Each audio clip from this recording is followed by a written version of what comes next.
Pada 6 Jun tahun 1944, pada awal pagi bermulalah pendaratan amfibi terbesar dalam sejarah. Lebih daripada 150,000 tentera berikat, kebanyakannya Amerika, British dan Kanada, mendarat di Normandy menghadapi tentangan sengit Jerman. Manuver ini, yang dinamakan Operasi Neptune, adalah fasa pertama dari rancangan strategik Overlord, yang tujuan akhirnya adalah kejatuhan Reich ketiga. Selama 4 tahun, Hitler telah membentengi pantai Perancis dengan bunker, kawat berduri dan ranjau, yakin bahawa serangan itu akan terjadi di Calais. Namun pihak berikat memilih Normandy, mengejutkan tentera Jerman. Walaupun mengalami kerugian besar di pantai seperti Omaha, mereka berjaya maju ke pedalaman. Pendaratan ini adalah kunci dalam Perang Dunia Kedua. Setelah mengusir Nazi dari Afrika Utara dan Selatan Itali, pihak berikat perlu membuka barisan baru di Eropah Barat. Dengan penaklukan Normandy, Jerman terperangkap di antara Soviet di timur dan pasukan berikat di barat. Hari itu menandakan permulaan akhir bagi Hitler. Bagaimana pembunuhan beramai-ramai di pantai Normandy dialami dan seberapa brutal tentangan Jerman.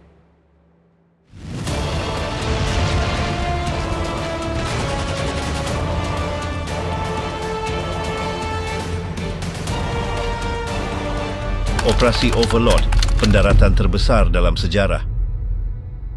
Sejak evakuasi tentera British yang membawa bencana di Dunkirk dan penyerahan Perancis pada musim panas tahun 1940, Jerman mengambil kawalan mutlak ke atas Eropah Barat. Selama bertahun-tahun, sebarang percubaan oleh pihak berikat untuk merebut kembali wilayah itu adalah mustahil. Namun pada tahun 1944, keadaan berubah secara drastik. Tentera paksi berundur di semua barisan. Baik Reich ketiga dalam perjuangannya melawan kesatuan Soviet maupun Jepun dalam Perang Pasifik mengalami kekalahan berterusan. Menghadapi situasi ini, Amerika Syarikat, United Kingdom dan Kanada memutuskan bahawa sudah tiba masanya untuk kembali ke benua itu dan membuka barisan pertempuran baharu. Cadangan pertama untuk menyerang Eropah Barat muncul pada tahun 1942, tetapi ditolak kerana kekurangan sumber dan kegagalan tentera Kanada di Dieppe. Sebaliknya, pihak berikat memilih untuk menyerang Afrika Utara dalam Operasi Torch dan kemudian Pulau Sisili dengan Operasi Husky. Setahun kemudian, dalam persidangan Quebec tahun 1943, Presiden Amerika Syarikat Franklin D. Roosevelt dan Perdana Menteri British Winston Churchill bersetuju untuk mendarat di Perancis. Namun sebelum mengambil langkah itu, mereka mengutamakan pencerobohan di selatan Itali yang menyebabkan negara itu memutuskan perikatannya dengan Jerman. Akhirnya pada November tahun 1943, Roosevelt dan Churchill bertemu dengan Joseph Stalin dan mengesahkan pelancaran barisan kedua yang sangat dinanti-nantikan yang akan mengurangkan tekanan pada tentera merah di timur. Pemilihan Perancis sebagai titik pencerobohan bukanlah mudah. Churchill lebih suka mendarat di Balkan, khususnya di Yugoslavia atau Istria, untuk menyatukan pasukannya dengan partisan Josip Tito dan maju menuju Jerman, sehingga mengelakkan penyebaran komunisme di Eropah Tengah. Namun, Roosevelt, yang negaranya memimpin serangan itu, bersikeras bahawa pendaratan harus dilakukan di pantai Atlantik Perancis. Tanpa pilihan lain, Churchill menumpukan perhatian pada memilih tempat pencerobohan yang tepat, menjelajahi pilihan dari Norway hingga Sepanyol. Laksamana British Lord Louis Mountbatten memimpin analisis dan menolak beberapa lokasi. Selat Calais kerana terlalu jelas, Belanda kerana terusan-terusannya, Skandinavia kerana aisnya, Belgium kerana arus laut yang kuat, dan Brittany kerana kekurangan pelabuhan yang sesuai. Setelah menilai semua pilihan, hanya 2 kawasan yang mungkin tersisa. Haute-Normandie antara Dieppe dan Le Havre, dan Basse-Normandie antara Cherbourg dan Caen. Akhirnya, pihak berikat memilih yang kedua. Rancangan itu, yang dinamakan Operasi Overlord, diserahkan kepada General Amerika Syarikat Dwight D. Eisenhower, Panglima tertinggi Angkatan Ekspedisi Berikat. Dikenali sebagai Ike, pegawai tentera berusia 54 tahun ini menubuhkan markasnya di Southwick House, Portsmouth, dan mengumpulkan pasukan komandonya. Marsikal Arthur Tedder sebagai wakil komandan, Bernard Montgomery mengetuai pasukan darat, Laksamana Bertram Ramsay bertanggung jawab atas angkatan laut, dan Marsikal Leigh Mallory memimpin angkatan udara. Strategi itu dibahagikan kepada dua operasi, Operasi Neptune yang berfokus pada pencerobohan maritim dan Operasi Fortitude yang bertanggung jawab atas manuver udara.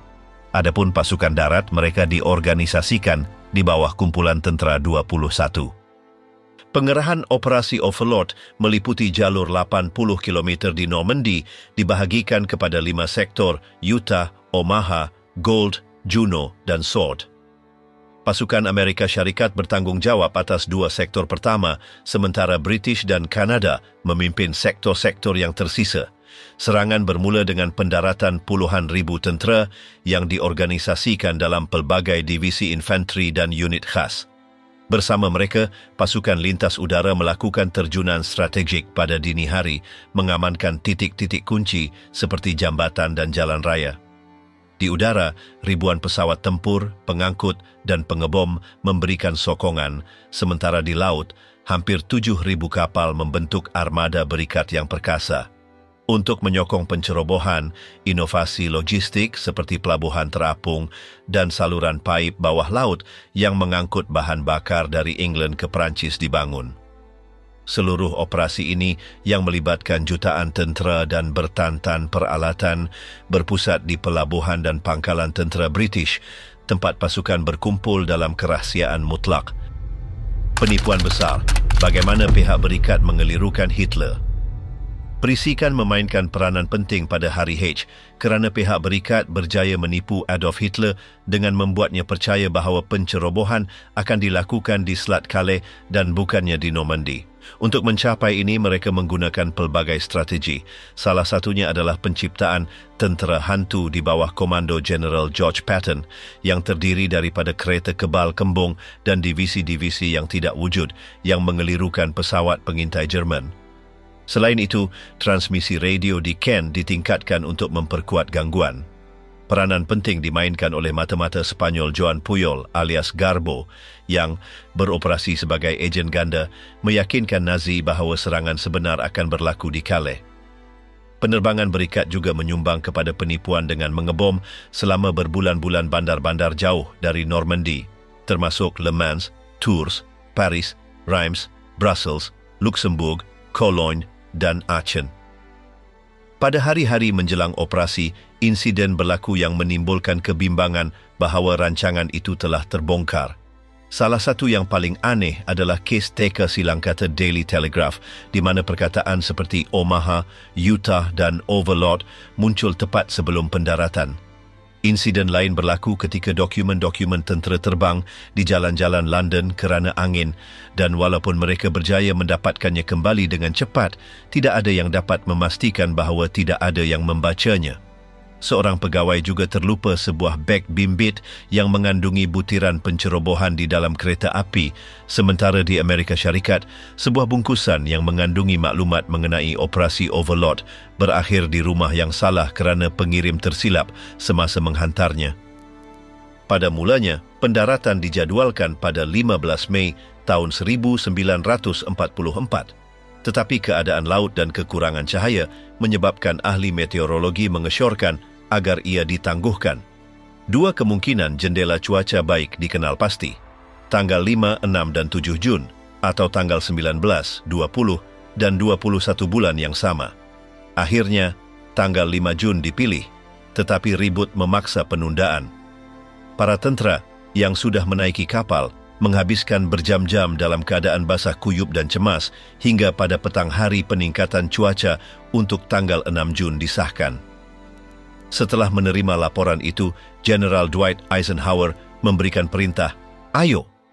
Tidak lama sebelum permulaan pencerobohan, Eisenhower mengadakan pertemuan tegang dengan Charles de Gaulle, pemimpin Perancis bebas. Orang Perancis itu menegurnya kerana pihak berikat menyerahkan France kepada pasukannya untuk dibelanjakan di wilayah Perancis. Selepas perbincangan, Eisenhower mengunjungi pasukan payung terjun Amerika yang akan berangkat malam itu juga. Dia terkejut melihat ramai yang mencukur kepala dengan jambul meniru orang Indian Mohawk. Ketika ditanya alasannya, salah seorang menjawab, "Kami ingin menyelesaikannya dengan cepat, Jenderal. Kami tergesa-gesa untuk pulang." Eisenhower dengan senyuman menjawab, "Saya juga." Pada malam 5 Jun, dari pelabuhan Southampton, Dover, Portsmouth, dan Plymouth, ribuan kapal bertolak menuju Perancis. Di antaranya adalah kapal pemusnah, kapal penjelajah, dan kapal pendaratan, bersama dengan armada udara yang terbang di atas kawasan itu. Sementara pasukan bergerak melalui Selat Inggris, Eisenhower mengirimkan pesan motivasi kepada tentaranya, mengingatkan mereka akan pentingnya misi dan tekad pihak berikat untuk merebut kembali Eropa. Tembok Atlantik dan ketiadaan Rommel. Ia adalah rangkaian besar kubu pantai yang didirikan oleh Reich ketiga dari Tanjung Utara di Norway hingga Teluk Biscay, tepat di perbatasan dengan Spanyol yang tetap berkecuali. Sistem pertahanan yang luas ini, yang digambarkan oleh Menteri Propaganda Joseph Goebbels sebagai penghalang yang mustahil ditembusi, bertujuan untuk menghentikan sebarang percubaan pencerobohan dari England. Walaupun usaha kejuruteraan yang mengagumkan, tahap perlindungannya berbeza-beza mengikut kawasan. Selat Calais mempunyai pertahanan yang paling kuat kerana Adolf Hitler yakin bahawa hari H akan terjadi di sana. Namun, Marsekal Erwin Rommel, Komandan Front Barat dan bekas pemimpin Afrika Korps yang dikenal sebagai Rubah Padang Pasir, memastikan bahawa pendaratan akan terjadi di pantai Normandy. Walaupun Rommel bersikeras bahawa serangan berikat akan terjadi di Normandy, Hitler tetap teguh dalam keyakinannya bahawa titik pencerobohan adalah Selat Calais. Pendapatnya menang dan akibatnya bala bantuan, termasuk divisi lapis baja dan landasan peluru kendali V1, dikirim ke jalur pantai Perancis-Belgia di Laut Utara, meninggalkan Normandy di tempat kedua. Walaupun demikian, Gerd von Rundstedt, Panglima tertinggi Front Barat, mempertimbangkan peringatan Rommel yang menekankannya. Pertempuran akan diputuskan di pantai, itu akan menjadi hari terpanjang dalam perang. Dari jabatannya di Kastil Fontainebleau, Rommel mengawasi persiapan pertahanan grup tentara B di Perancis, walaupun perannya lebih teknis daripada operasional. Sistem pertahanan di Normandy memiliki sekitar 10.000 kubu. Banyak di antaranya terhubung satu sama lain oleh dinding beton, selain jaringan bunker parit dan 170 baterai pantai yang dilindungi baja. Di gudang senjatanya, mereka memiliki meriam 88 mm, mortir dan senapan mesin MG42 yang ditempatkan di sarang strategis. Dalam beberapa kasus, kereta lapis baja Leopold bahkan dipasang.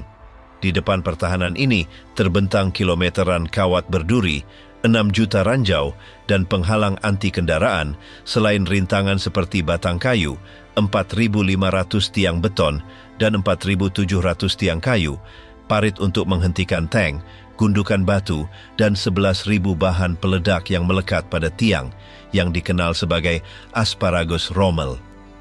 Dia juga merancang perangkat lain seperti 5.000 tetrahedron beton untuk menghalangi jalan, 2.400 penghalang yang terbuat dari rel kereta api, 16.000 batang terendam yang menembus tongkang, dan 7.000 ranjau porselen yang lebih murah untuk diproduksi. Untuk menghentikan pasukan payung, area tanah yang luas dibanjiri, terutama di pintu masuk ke Normandy dan Semenanjung Cotentin. Kontingen paksi berjumlah 50.350 anggota dengan 41.000 orang Jerman dan lebih dari 8.000 sukarelawan asing dari pelbagai kawasan seperti Rusia, Ukraine, Poland, Asia Tengah dan bahkan Korea, China dan Jepun. Pasukan-pasukan itu ditempatkan di pantai Utah, Omaha, Gold, Juno dan Sword dengan detasmen yang bertanggung jawab untuk melindungi garis pantai. Di belakang terdapat veteran Wehrmacht, anggota Division Panzer ke-21, remaja pemuda Hitler, unit bersenjata Kriegsmarine, anggota milisi Perancis Vichy, dan kaki tangan Luftwaffe. Pada 5 Jun tahun 1944, sehari sebelum pendaratan, beberapa peristiwa yang tidak dijangka menyukarkan tindak balas Jerman. Salah satu yang paling penting ialah ketiadaan Marsekal Erwin Rommel yang pergi ke Herrlingen, Jerman, untuk merayakan ulang tahun istrinya Lucy yang dia hadiahkan sepasang kasut antelop buatan tangan dari kedai kasut eksklusif di Paris. Dengan ketiadaannya, komando di Prancis jatuh kepada Jenderal Gerd von Rundstedt yang menolak kemungkinan ofensif berikat kerana keadaan cuaca buruk dan tidak mengaktifkan amaran maksimum. Luftwaffe juga tidak meningkatkan pengawasan udara dan mengurangkan kehadirannya di rantau itu dari 140 pesawat menjadi hanya 36 kerana beberapa hari sebelumnya majoriti telah dihantar ke barisan Soviet. Pada masa yang sama, perisikan tentera yang diketuai oleh Laksamana Wilhelm Canaris mengabaikan amaran penting yang dihantar oleh Pergerakan Perlawanan Perancis. Pada malam itu, para gerila menghantar mesej berkod ke London dengan ayat-ayat dari penyair Paul Verlaine. Tangisan panjang biola musim luruh melukai hatiku dengan kelembutan yang monoton.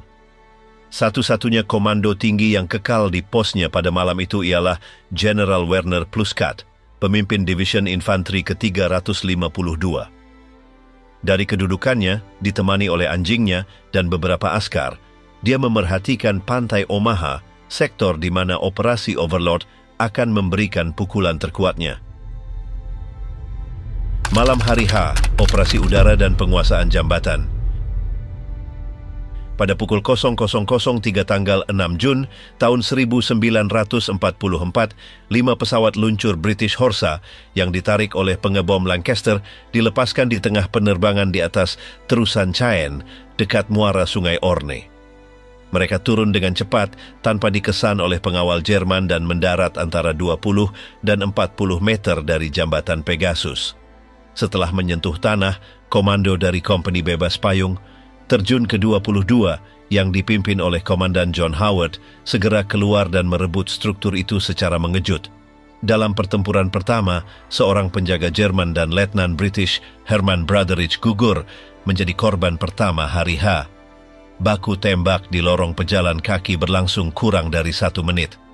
Komando mengamankan jambatan, melumpuhkan garnisun musuh, dan mendirikan pangkalan mereka di Cafe Gondre, rumah pertama yang dibebaskan di Prancis. Pada saat yang sama, 3 pesawat luncur lainnya mendarat 200 meter jauhnya dan merebut mekanisme putar jambatan Ranville, menderita 16 korban, termasuk 2 tewas dan 14 luka-luka. Dengan menguasai jambatan Pegasus, pihak British hanya perlu bertahan hingga dibebaskan oleh pasukan yang akan mendarat di pantai Sword pada pagi hari. Sekitar pukul 00.10, pasukan payung Amerika terjun di atas semenanjung Cotentin untuk mempersiapkan pendaratan divisi lintas udara. Secara paralel, pasukan British melakukan hal yang sama di dekat Sungai Orne untuk menerima bala bantuan. Sementara itu, pengebom Lancaster menyerang posisi Jerman dari Cherbourg hingga Caen yang menerima lebih dari 11.000 ton bahan peledak, menyebabkan ribuan kematian dan kehancuran besar-besaran. Di dalam Perancis, perlawanan beraksi dengan menyabotase komunikasi dan jalur kereta api yang menyebabkan beberapa kereta musuh tergelincir. Lewat tengah malam, 822 pesawat C-47 Dakota dan 520 pesawat luncur Horsa berangkat dari Britain dengan 13.100 pasukan payung, 14 meriam 75 Nm dan hampir 400 ton perbekalan. Dalam upaya untuk membingungkan Jerman, 40 pengebom menjatuhkan 450 boneka karet dengan bahan peledak menggunakan parasut, sementara komando dengan pengeras suara mensimulasikan pertempuran. Gangguan itu berhasil dan pasukan Jerman mengirim bala bantuan ke daerah itu, melemahkan pertahanan mereka di titik-titik kunci pendaratan. Pada pukul 1 dan 20 pagi, pesawat yang membawa pasukan payung dari divisi ke-82 dan ke-101 melintasi langit di atas semenanjung Cotentin. Sebaik sahaja mereka dikesan, lampu sorot menerangi udara dan bateri anti pesawat Jerman melepaskan tembakan tanpa belas kasihan. Serangan itu menyebabkan pembunuhan beramai-ramai. Banyak C-47 Dakota terkena dan meletup di tengah penerbangan, melemparkan askar-askar ke dalam kehampaan. Yang lain terperangkap dalam pesawat yang terbakar, jatuh bersama dengan sisa-sisa pesawat mereka. Untuk mengelakkan lebih banyak kerugian, komando memerintahkan terjunan dengan teriakan "Go, go!". membawa 40 kilo peralatan dan beg tambahan 25 kilo bahan isyarat, ribuan terjun ke dalam kehampaan.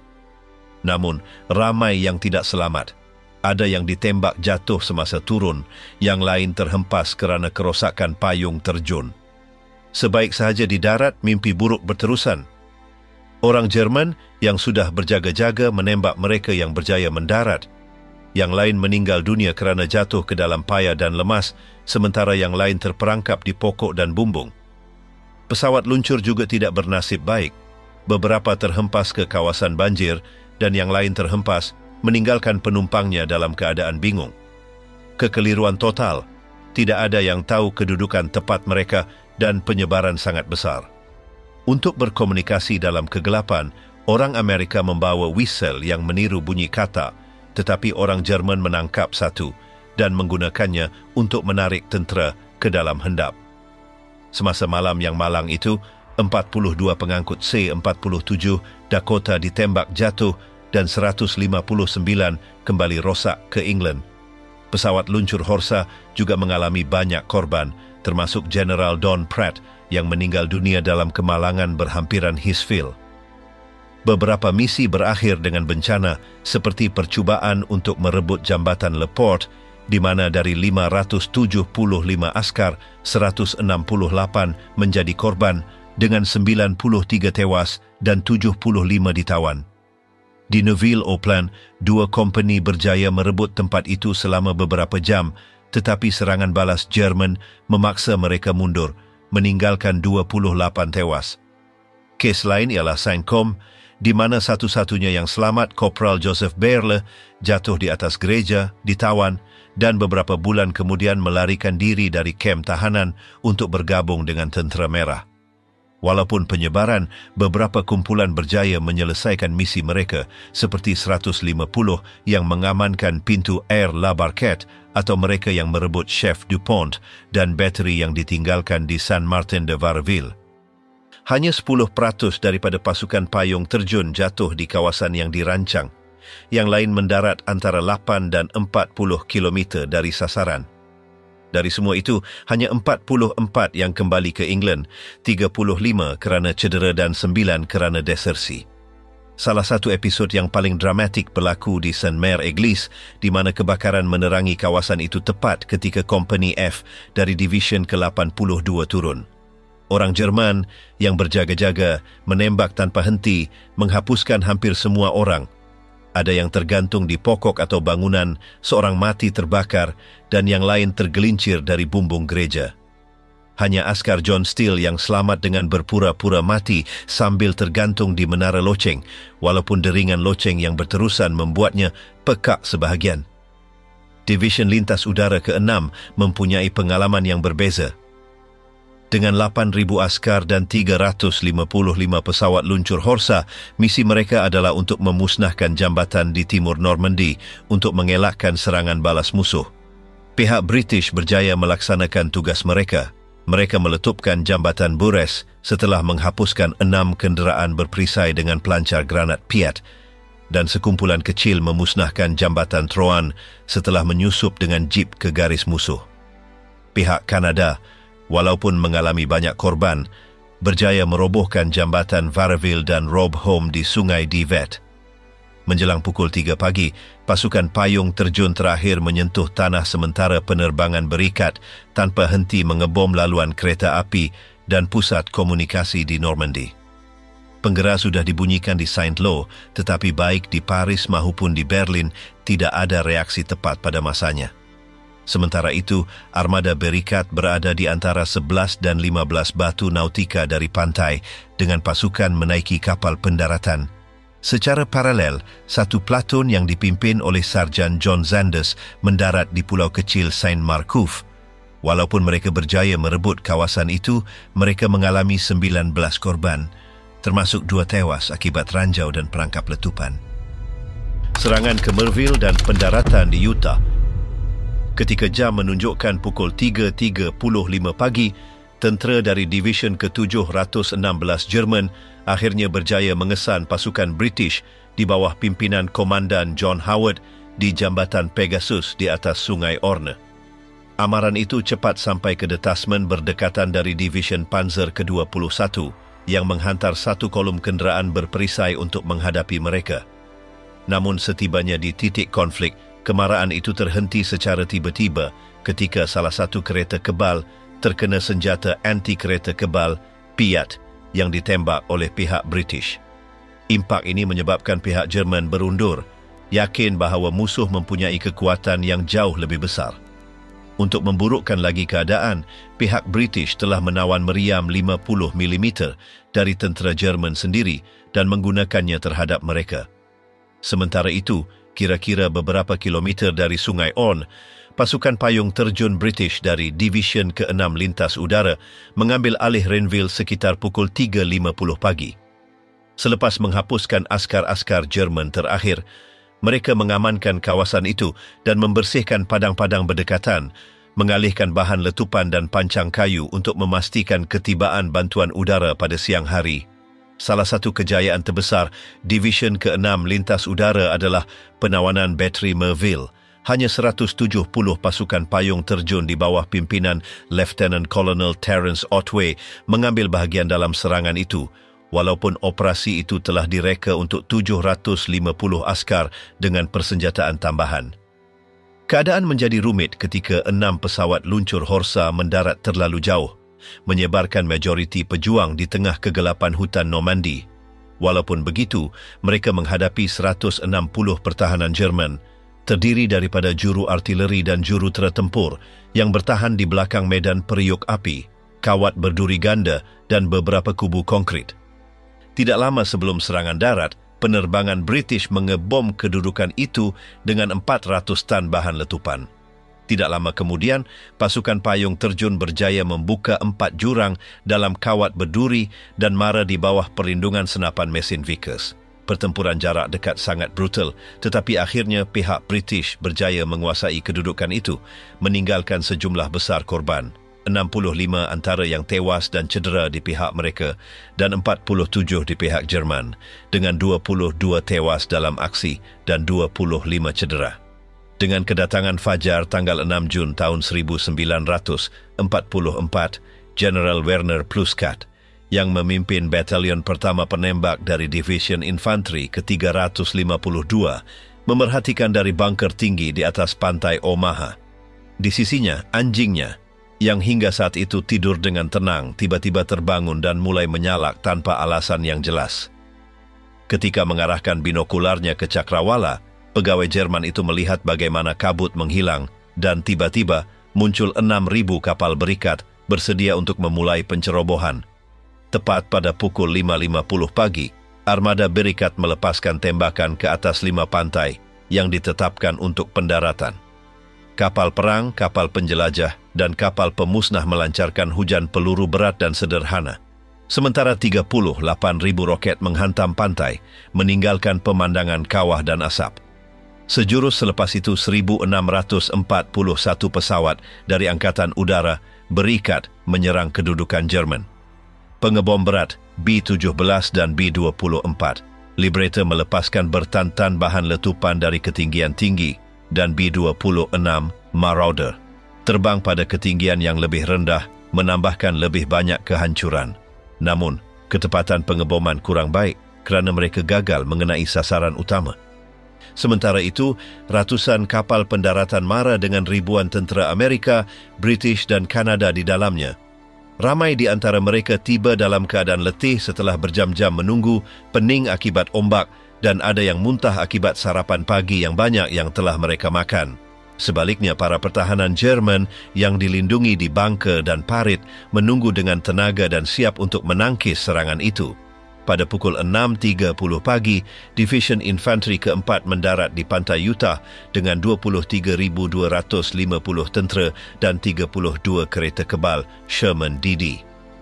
Kerana kesalahan navigasi, gelombang pertama tiba di bahagian pantai yang berbeza dari yang dirancang, tetapi secara paradoks ini menguntungkan mereka kerana kawasan itu sebelumnya telah dibom secara keliru. Perlawanannya lemah dengan beberapa penembak dan mortir Jerman cuba menghentikan kemarahan tanpa berjaya. Pasukan Amerika dengan cepat berjaya membuka jurang di dermaga Seaman. Dari darat, General Theodore Roosevelt Jr., anak lelaki Presiden Franklin Delano Roosevelt, memberi semangat kepada anak buahnya dengan tekad. Mari kita mulakan pertempuran dari sini. Berkat kelebihan awal ini, pasukan Berikat melumpuhkan kedudukan pertahanan utama tanpa menghadapi banyak tentangan. Kubu WN-10 dan WN-5 di La Madeleine dibersihkan walaupun sebelum ditawan, yang terakhir berjaya memusnahkan sebuah kereta kebal Sherman DD. Kubu STP-9 menjadi tidak berfungsi setelah serangan pengebom B-26 Marauder, sementara bunker utama Battery Azeville menjadi tidak berguna setelah terkena peluru 105 mm yang membunuh seluruh anggotanya. Satu-satunya kedudukan Jerman yang bertahan dengan sengit adalah Battery Kriesbeck, yang dilengkapi dengan meriam Skoda 210 mm dan howitzer Soviet 150 mm, selain beberapa struktur perang tambahan. Walaupun pengeboman laut yang hebat dari kapal perang USS Nevada, USS Arkansas, dan USS Texas bersama dengan serangan udara 150 B-17 dan B-24, hanya 3 meriam yang musnah. Satu-satunya yang masih berfungsi berjaya mengenai dan menenggelamkan kapal pemusnah USS Corrie, menyebabkan kematian 4 anak kapal. Namun, pantai Utah dengan cepat diamankan, dengan jumlah 429 korban Berikat dan kehilangan 4 kereta kebal Sherman DD. 2 di antaranya ditelan oleh ombak. Pendaratan berdarah di Omaha dan misi Pointe du Hoc. Pantai Omaha menjadi titik kunci pendaratan di Normandy dan pada masa yang sama menjadi pentas yang paling berdarah. Sebelum kedatangan tentera, armada Amerika melancarkan pengeboman awal dengan 20 kapal perang, termasuk kapal perang USS Texas dan USS Arkansas, selain kapal penjelajah dan kapal pemusnah. Beberapa menit kemudian, 9 kapal yang dilengkapi dengan pelancar roket menembak lebih dari 1.000 peluru 127 mm dari jarak 4.500 meter. Namun serangan itu tidak mencapai sasaran. Banyak peluru jatuh pendek, yang lain melampaui sasaran mereka, dan hasilnya sangat dahsyat. Ketika serangan bermula, benteng-benteng masih utuh dan beroperasi sepenuhnya. Pertahanan pantai sepanjang 8 km itu berada di tangan sekitar 7.000 tentara Jerman yang ditempatkan di tebing curam setinggi 50 meter, yang memberi mereka kelebihan strategik. Senjata yang mereka miliki termasuk artileri, mortir, pelancar roket, dan senjata anti kereta kebal, selain ratusan rintangan yang ditempatkan di air dan di pasir untuk menghalang kedatangan pasukan Berikat. Pada jarak yang berbeza dari pantai, terdapat pancang dengan bahan letupan, struktur logam, dan elemen lain yang dirancang untuk melumpuhkan kapal pendaratan sebelum mereka mencapai pantai. Pada pukul 6.36 pagi, 34.250 tentera dari Division Infantry pertama dan ke-29 mara menuju pantai. Sejak sebelum tiba, bateri Jerman melepaskan tembakan dan memusnahkan beberapa kapal di tengah Selat Inggris. Yang lain diseret oleh arus hingga bertembung dengan rintangan bawah air, sehingga menjadi tidak berfungsi. Pengangkut yang berjaya mencapai pantai membuka ramp mereka, dan pada saat itu kengerian pun terjadi. Beberapa askar ketika melompat ke air ditenggelamkan oleh berat ransel mereka dan mati lemas. Yang lain jatuh di bawah tembakan musuh sebelum mengambil satu langkah pun. Kapal pendaratan menjadi perangkap maut, dengan orang-orang terperangkap di dalamnya, sementara senapan mesin Jerman membantai mereka. Askar-askar yang berjaya keluar terpaksa mara melalui medan periuk api letupan dan tembakan. Dalam beberapa minit pertama, banyak unit hampir musnah sepenuhnya. Di sektor Mount Les Moulins, semua pegawai dan pegawai tidak bertauliah, Regimen ke-116 ditembak jatuh dalam beberapa minit. Dari 29 kereta kebal Sherman DD yang sepatutnya memberikan sokongan, hanya 2 yang berjaya sampai ke pantai, walaupun mereka tidak dapat bergerak sebelum dapat campur tangan dalam pertempuran.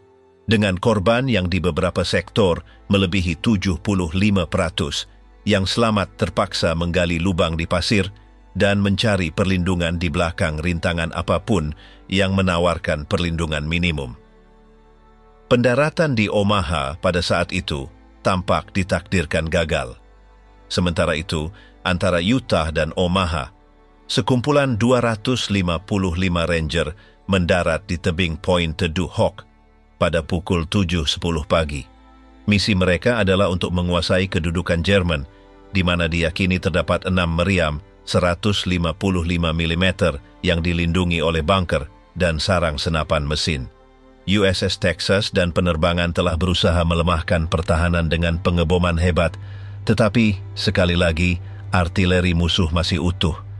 Dari puncak tebing, orang Jerman memiliki pandangan yang jelas tentang serangan itu dan menembak tanpa henti ke arah askar-askar yang terperangkap di pantai. Para ranger yang dilengkapi dengan kait pendakian dan tali yang dilemparkan dengan cangkuk mulai memanjat dinding batu. Beberapa tali dipotong oleh orang Jerman menyebabkan askar-askar itu jatuh ke dalam kehampaan. Yang lain ditembak jatuh di tengah pendakian. Walaupun mengalami kerugian, dengan sokongan kapal pemusnah USS Satterley, mereka berjaya mencapai puncak setelah usaha melelahkan selama 40 menit. Di sana, mereka bertempur jarak dekat di parit dan membersihkan bunker hingga memaksa para pertahanan untuk mundur. Namun, ketika memeriksa kawasan itu, mereka mendapati bahawa meriam-meriam itu tidak ada di sana. Orang Jerman telah memindahkannya sebelumnya dan memindahkannya ke pedalaman Normandy. Pengorbanan 135 Ranger dalam pendakian itu sia-sia. Kemudian, semasa pengintaian, Brigadier Leonard Lommel dan Sarjan Jack Kuhn menemui artileri yang ditinggalkan 600 meter jauhnya. Tanpa ragu-ragu mereka melemparkan granat ke dalam larasnya dan melumpuhkannya sehingga memastikan bahawa mereka tidak dapat digunakan terhadap pasukan berikat.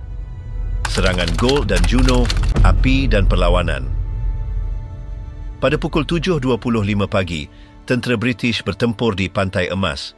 Semasa menghampiri, angin tiba-tiba berubah, memesongkan kapal dan menghasilkan ombak yang menenggelamkan 4 kapal pendarat infanteri, LCE. Sementara 11 terkandas di antara rintangan tenggelam.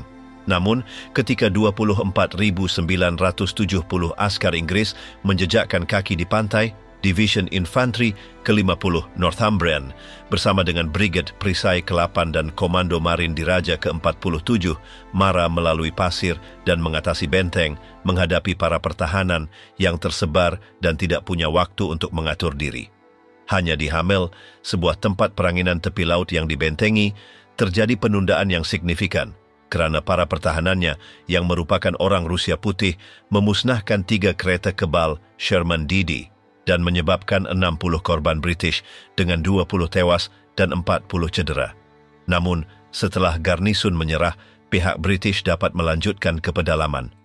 Di titik lain di pantai, sebuah meriam 88 mm yang tersembunyi di kedudukan King berjaya mengenai beberapa kenderaan perisai dari Royal Dragoons, tetapi akhirnya musnah ketika 3 kereta kebal Churchill menyerangnya.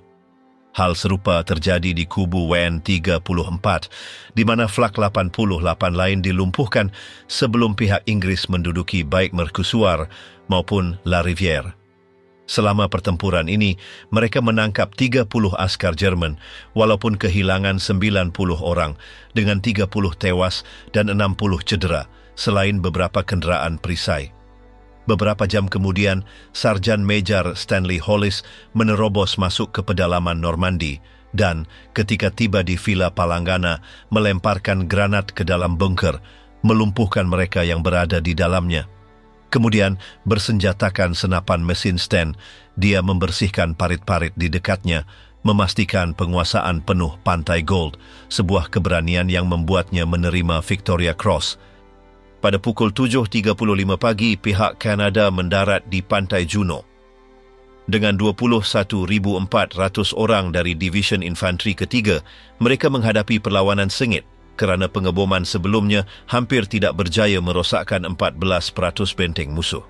Kawasan itu dipertahankan oleh Division ke-716 Jerman dan unit-unit Rusia Putih yang memiliki artileri, mortir dan senapan mesin. Semasa pendaratan, banyak kapal menghantam ranjau yang tersembunyi di terumbu karang, menyebabkan pembunuhan beramai-ramai. Dari 24 kapal gelombang pertama, 20 tenggelam di perairan dalam sebelum menyentuh pantai. Ya di darat, pihak Kanada mengalami salah satu pertempuran paling sengit pada hari H, hanya dikalahkan dalam kebrutalan oleh pertempuran di pantai Omaha. Di Courcelles, pertempuran sengit dengan kerugian melebihi 40% daripada kekuatan asal. Dalam beberapa kes, seperti Company D, dari 180 orang, hanya 49 yang tersisa. Keadaan menjadi lebih buruk ketika dua pesawat pejuang Jerman Messerschmitt Bf-109 muncul di ketinggian rendah, menembak pasukan dan memusnahkan beberapa kenderaan. Walaupun begitu, askar-askar berjaya menerobos ketika Lieutenant Bill Grayson melumpuhkan bunker dengan granat dan bersama unitnya menawan 35 musuh, akhirnya membolehkan jalan keluar dari pantai. Selepas kejayaan ini, pihak berikat berjaya merebut Courcelles, mengusir askar-askar Jerman dari barikade. Mereka juga memastikan penguasaan Meauvines dan Berniers, yang terakhir diduduki oleh batalion penembak Queen's Own Rifles. Namun, perlawanan jauh lebih kuat di kubu Wen 27, di mana para pertahanan berjaya memusnahkan 4 kereta kebal, 2 Sherman DD dan 2 Churchill, sebelum dilumpuhkan dan senapan mesin menembak jatuh sebuah pesawat pejuang pengebom P-47 Thunderbolt. Komando cuba merebut Langrune-sur-Mer, tetapi kerana pertahanan yang diperkuat dengan dinding konkrit tebal dan medan periuk api yang luas, serangan berakhir dengan pengunduran dengan 300 korban. Kecuali titik ini, seluruh pantai Juno diamankan oleh pasukan Kanada yang dalam prosesnya mengalami 1,035 korban dengan 335 tewas dan 700 cedera. Pedang, kehormatan dan baja di pantai terakhir. Pendaratan terakhir berlaku di Pantai Sword pada pukul 7.35 pagi, di mana 28,845 askar British dan Scotland bersama dengan sukarelawan dari Prancis, Belgium, Poland, Norway, Hungary, Greece dan Austria menghadapi pertahanan musuh di jalur pantai sepanjang 6 kilometer. Untuk membuka jalan, artileri laut mengebom kedudukan di Villerville, Bannerville, Holgate dan Mount Canisi dengan 2 kapal perang, 6 kapal penjelajah, 1 monitor dan 10 kapal pemusnah. Namun, sebuah bot torpedo Jerman jenis S-Bute menyerang balas, melancarkan 15 torpedo dan menenggelamkan kapal pemusnah Norway Hamnos-Fenner dengan 1 hentaman. Perkembangan pendaratan di Pantai Sword berubah ketika pihak British mengambil alih kawalan di bawah arahan General Lord Simon Lovat yang memimpin pasukannya dengan iringan bagpipe Bill Millin.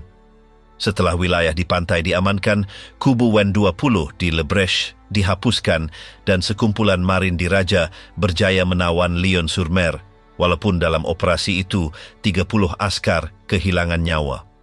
Selain itu, pihak British memusnahkan bateri kubu STP-8 menawan Hermanville setelah melancarkan lebih dari 50 tembakan dengan kenderaan berperisai Churchill ke arah kubu Wen 18, menyebabkan 70 juru artileri Jerman menyerah di kubu Wen 12 dan menawan Bukit Perrier di samping kubu Wen 14 tanpa kesulitan. Satu-satunya penundaan penting berlaku dalam serangan ke kubu Wen 16 di Colville, di mana pengeboman berterusan dari kapal penjelajah Poland ORP Dragon dan kapal pemusnah HMS Kelvin diperlukan sehingga Batalion Infantry Suffolk berjaya mendapatkan penyerahan 67 askar Jerman yang mempertahankan kedudukan tersebut. Tidak lama kemudian, wali kota-kota muncul di tempat kejadian dan, sebagai tanda terima kasih, menawarkan kepada Kopral Fred Ashby dan anak buahnya sebotol minuman keras Calvados. Begitulah berakhirnya pertempuran untuk Pantai Sword dengan jumlah 520 korban bagi pihak British dan sekutunya, termasuk 120 tewas dan 400 cedera, selain kehilangan 17 kereta kebal Sherman DD. Walaupun berjaya, pendaratan peralatan berat mengalami penundaan kerana banyaknya rintangan bawah air yang menyebabkan kesesakan material di pantai. Sementara itu, sekitar pukul 8 pagi, Adolf Hitler bangun dan menerima berita pencerobohan di Normandy. Dia segera mengadakan pertemuan mendesak dengan Komando Tinggi Jerman, di mana General Wilhelm von Keitel dan Alfred Jodl memberitahunya tentang situasi di barisan depan. Jauh dari merasa cemas, dia menunjukkan keyakinan dalam perkembangan pertempuran dan memerintahkan untuk menggerakkan Division Panzer ke-21 dengan menyatakan, Akhirnya kita memiliki mereka di benua. Sekarang kita dapat menghancurkan mereka. Pada pukul 9 pagi, rejim Nazi menyiarkan pengumuman pencerobohan kepada penduduk Jerman melalui radio. 10 minit kemudian, pemerintah Amerika Syarikat dan Perdana Menteri Winston Churchill melakukan hal yang sama, memberitahu warga negara mereka di Washington dan London, sementara di ibu kota British kerumunan berkumpul di depan monumen cenotaf yang didirikan untuk mengenang mereka yang gugur dalam Perang Dunia Pertama. Sarang nombor 62 dan binatang Omaha, 12,000 tembakan di neraka Normandy. Di pantai Omaha, situasinya adalah bencana berbanding dengan apa yang berlaku di kawasan pendaratan Normandy yang lain. Pihak Amerika gagal merebut titik-titik kunci dan hanya mengamankan beberapa titik sekunder. Salah satunya adalah Tanjung Pointe Duras de la Perse yang jatuh ke tangan mereka setelah pertempuran brutal di mana dari 64 askar yang dihantar, hanya 29 yang selamat. Titik lain adalah kubu WN65, dilumpuhkan setelah hentaman langsung dari kenderaan separa trek anti-pesawat half-track M3. Sementara kubu WN61 musnah bersama dengan 2 meriamnya ketika sebuah kereta kebal Sherman Didi berjaya mengenai sasaran, walaupun sebelumnya juru artileri mereka berjaya memusnahkan 4 kenderaan berperisai musuh di pantai. Walaupun kemajuan kecil ini dan pembukaan jalan sempit di Saint Laurent, gambaran keseluruhannya suram. Di sektor Easy, 2 kompeni musnah sepenuhnya ketika mendarat secara tidak sengaja di depan kedudukan berkubu WN67 dan WN68. Namun, episod terburuk berlaku di sektor Dock Green, dekat Vierville, di mana perbezaan kerugian sangat brutal.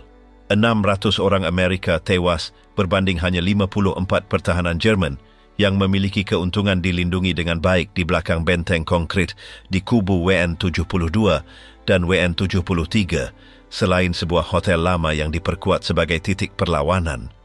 Titik paling kritikal dari seluruh pertempuran di Omaha adalah serangan ke kubu WN62, di mana tentera darat pertama Amerika menghadapi salah satu ujian terberatnya dalam pencerobohan itu. Pada mulanya, kedudukan itu dipertahankan oleh hanya 31 askar di bawah perintah Letnan Bernhard Frerking. Namun mereka memiliki garis pertahanan yang kuat, termasuk 2 meriam 75 mm, 2 lagi 50 mm, mortir, senapan mesin berat, dan kubu yang dilengkapi dengan pelancar api. Sejak sebelum mendarat, para penyerang sudah mengalami kerugian besar. Artileri musuh memusnahkan 12 dari 13 kapal gelombang pertama, yang memaksa banyak orang terjun ke air dan berjalan kaki hampir 50 meter ke pantai. Setelah sampai di sana, rintangan sangat banyak. 150 meter pasir terbuka, perangkap letupan, kawat berduri, parit penuh lumpur, pancang dengan ranjau, dan tembok 3 meter menghalang kemarahan. Hasilnya adalah pertumpahan darah, dengan sebagian besar kenderaan dilumpuhkan, dan 58 dari 78 truk dan jeep musnah. Satu-satunya sokongan efektif datang dari kapal pemusnah di laut, yang meriamnya berjaya merosakkan salah satu bunker dengan 36 hentaman langsung. Antara mereka yang menyaksikan kengerian itu ialah Robert Capa, juru gambar yang hampir kehilangan nyawanya di tengah kekacauan, tetapi berjaya menangkap 11 gambar dari neraka itu sebelum dievakuasi dengan segera. Namun, watak yang paling ditakuti pada hari itu ialah Kopral Jerman Heinrich Severloh yang berlindung di sarang nombor 62, menembak 12.000 peluru dengan senapan mesin MJ-42 miliknya, menyebabkan ratusan korban sebelum kehabisan peluru dan ditangkap. Keberkesanannya yang mematikan memberinya nama yang akan tercatat dalam sejarah binatang Omaha. Titik paling sukar bagi tentera darat pertama Amerika di Normandy adalah kubu WN62 di pantai Omaha. Walaupun pada mulanya hanya memiliki 31 askar Jerman di bawah komando Letnan Bernhard Frerking, benteng itu dilengkapi dengan 2 bunker, 4 meriam dengan kaliber yang berbeza, 3 mortir, 4 senapan mesin, dan 2 kubu dengan pelancar api. Sebelum mencapai pantai, gelombang pertama sudah musnah. Artileri menenggelamkan atau membuat tidak berfungsi 12 dari 13 kapal. Ramai askar terpaksa maju dengan air setinggi pinggang hampir 50 meter ke daratan. Setelah sampai di pantai, mereka menghadapi medan yang mengerikan dengan lebih dari 150 meter rintangan. Tiang dengan ranjau, pancang, ketinggian 3 meter, parit penuh lumpur, kawat berduri, medan periuk api, dan parit. Pembunuhan itu brutal. Kendaraan hancur menjadi puing-puing, dengan 58 dari 78 truk atau jeep asal musnah. Kapal pemusnah Angkatan Laut memberikan sedikit sokongan mengenai salah satu bunker musuh dengan 36 peluru. Di tengah neraka itu, juru gambar Robert Capa yang menemani pasukan hampir mati, tetapi berjaya mengambil 11 gambar yang mengejutkan sebelum dievakuasi. Namun, protagonis utama hari itu ialah Korporal Jerman Heinrich Verlo. Dari sarang nomor 62, dia menembak 12.000 peluru dengan senapan mesin MG42 miliknya, menyebabkan ratusan korban sehingga kehabisan peluru dan ditangkap. Sejak itu, dia dikenal sebagai binatang Omaha. Pada tengah hari, pihak British di pantai Sword menghadapi rintangan baru. Setelah merebut Port and Basin, kesesakan kapal kembali melumpuhkan kawasan itu.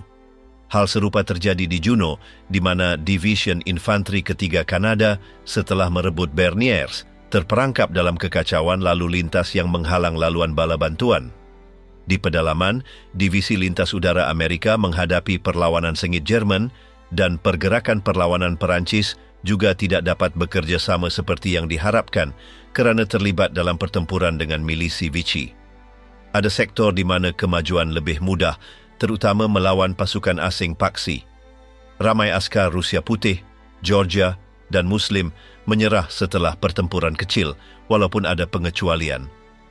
Seorang askar Ukraine berusia 17 tahun, Ali Balabanov, bertahan selama berjam-jam di pos senapan mesinnya, membunuh beberapa orang British, sementara orang Korea Kyong Jong yang juga menyebabkan korban sebelum ditangkap di pantai Omaha. Di pantai Omaha, keadaan menjadi semakin kritikal. Dari hutan Brecourt yang terletak beberapa kilometer dari pantai, pihak Jerman melancarkan tembakan dengan bateri 4 meriam 105 mm, menyebabkan banyak korban di kalangan tentera Amerika. Mujurlah, sekumpulan 30 pasukan payung terjun dari Division Lintas Udara ke-101 di bawah pimpinan Richard Winters dan berasal dari Company Easy, mengejutkan dari belakang 50 juru artileri Jerman yang mempertahankan tempat itu dengan 2 senapan mesin MG42. Di luar dugaan, mereka berjaya melumpuhkan meriam setelah serangan yang berjaya, menyebabkan 20 korban musuh dan menawan 12 askar. Pihak Amerika, sebaliknya, hanya mengalami 6 korban dengan 4 tewas dan 2 cedera. Serangan ini, yang menjadi rujukan di Akademi Tentera, bukanlah satu-satunya pukulan terhadap pertahanan Jerman. Di Holdy, bateri serupa 4 meriam dilumpuhkan ketika sekumpulan 32 pasukan payung terjun memanfaatkan kekeliruan yang disebabkan oleh letupan depot peluru. Dalam pertempuran itu, 15 orang Jerman tewas dan 30 ditawan, meninggalkan hanya 15 askar untuk melarikan diri. Seiring berjalannya pagi, pemandangan di Normandy mulai membaik. Di pantai Utah, pihak Amerika maju 3 km hingga bergabung dengan pasukan payung terjun dari Division Lintas Udara ke-82, yang sudah mengalami kehilangan sebagian besar pasukannya di hutan terdekat. Di sisi lain, pihak Kanada berjaya membebaskan pantai Juno, sementara pihak British berjaya menggantikan unit pasukan payung John Howard di Jambatan Pegasus. Di Ouistreham, Komando Perancis bebas, yang terdiri dari 177 pejuang, menghancurkan pusat bandar hingga menguasai tempat itu, menjadikannya wilayah pertama di bawah kekuasaan Perancis setelah pencerobohan. Namun, bateri Jerman masih terus menimbulkan malapetaka pada armada berikat, menenggelamkan kapal pemusnah British HMS Wrestler dan kapal pemburu kapal selam Amerika USS PC-162. Menjelang pukul 1 petang, perlawanan Jerman di pantai Omaha membuat pertempuran itu tampak mustahil dimenangi. Tembakan musuh menghujani para askar, memaksa mereka berlindung di balik perlindungan semula jadi yang ditawarkan oleh tebing. Baik pesawat pejuang pengebom P-50, satu Mustang maupun tembakan dari kapal-kapal armada gagal melemahkan pertahanan Jerman yang dilindungi di benteng-benteng yang hampir tidak dapat ditembusi. Menghadapi situasi ini, Jenderal Omar Bradley mempertimbangkan dengan serius untuk menarik mundur pasukan yang akan bermakna kegagalan hari H. Tetapi di pasir masih ada seorang lelaki yang tidak bersedia menyerah. Jenderal Norman Cotta, satu-satunya pegawai berpangkat tinggi yang masih hidup di sektor Dock Greenville, menghadap askar-askarnya dengan kalimat yang akan mencatat sejarah. Di sini hanya ada dua jenis lelaki, mereka yang sudah mati dan mereka yang akan mati. Didorong oleh kata-kata ini, para askar Amerika mengumpulkan semua dinamit dan bahan letupan yang dapat mereka temukan di antara bukit pasir. Walaupun ramai yang ditembak jatuh oleh penembak tepat musuh, mereka berjaya mengumpulkan 500 kg C4 yang mereka letakkan di dasar tembok-tembok Atlantik. Ketika muatan diaktifkan, letupan kolosal melontarkan puing-puing dan serpihan ke udara, meninggalkan jurang besar dalam struktur pertahanan Jerman. Memanfaatkan kekeliruan, para askar keluar dari persembunyian mereka dan melancarkan serangan berhadapan muka dengan orang Jerman. Di tengah pertempuran jarak dekat, bayonet dan pelancar api menimbulkan malapetaka di barisan musuh. Dalam waktu kurang dari 1 jam, pasukan Amerika berjaya menakluki tembok Atlantik dan mengibarkan bendera mereka di puncak, dengan demikian mengamankan kemenangan penting dalam pendaratan Normandy. Pembantaian.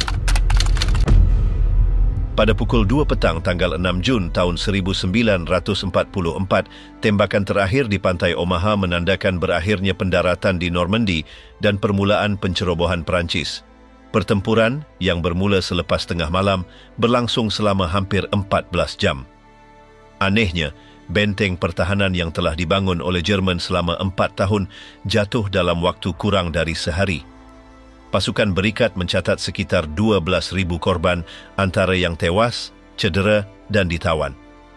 Dari jumlah itu, Amerika Syarikat mengalami kira-kira 6,000, United Kingdom hampir 4,000, Kanada sekitar 987, dan negara-negara sekutu dalam jumlah yang lebih kecil seperti Norway dengan 32 dan Perancis bebas dengan 12.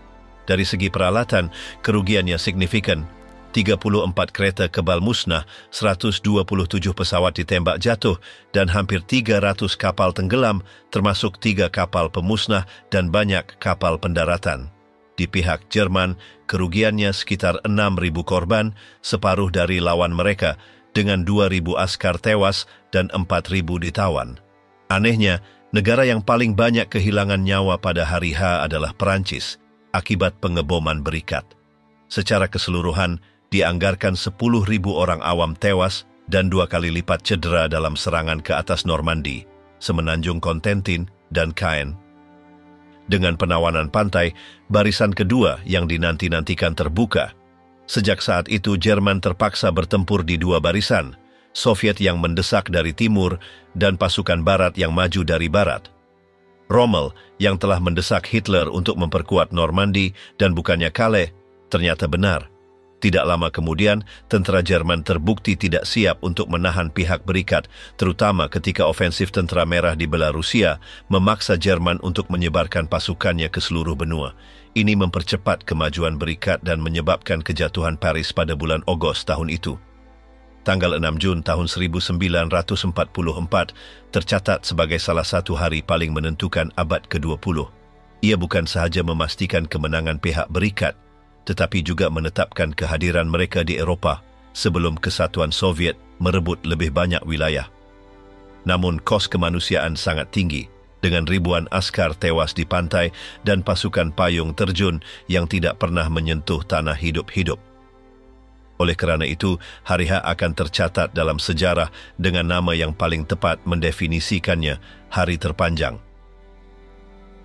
Pendaratan Normandy adalah salah satu peristiwa paling menentukan dalam Perang Dunia Kedua. Apa yang bermula sebagai pencerobohan amfibi yang berisiko berakhir menandakan permulaan akhir bagi Reich Ketiga.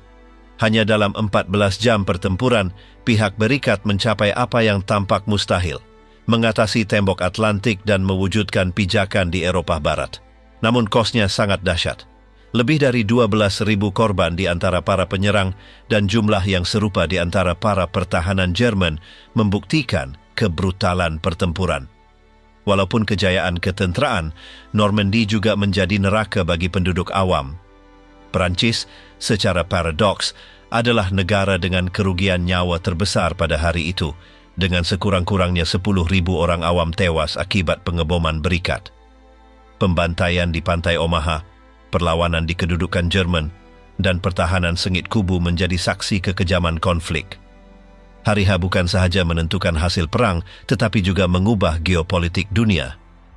Dengan kejatuhan Paris pada bulan Ogos tahun 1944 dan kemajuan Soviet dari timur, nasib Jerman tertutup. Dengan demikian, hari terpanjang tercatat dalam sejarah sebagai hari yang memulai pembebasan Eropa.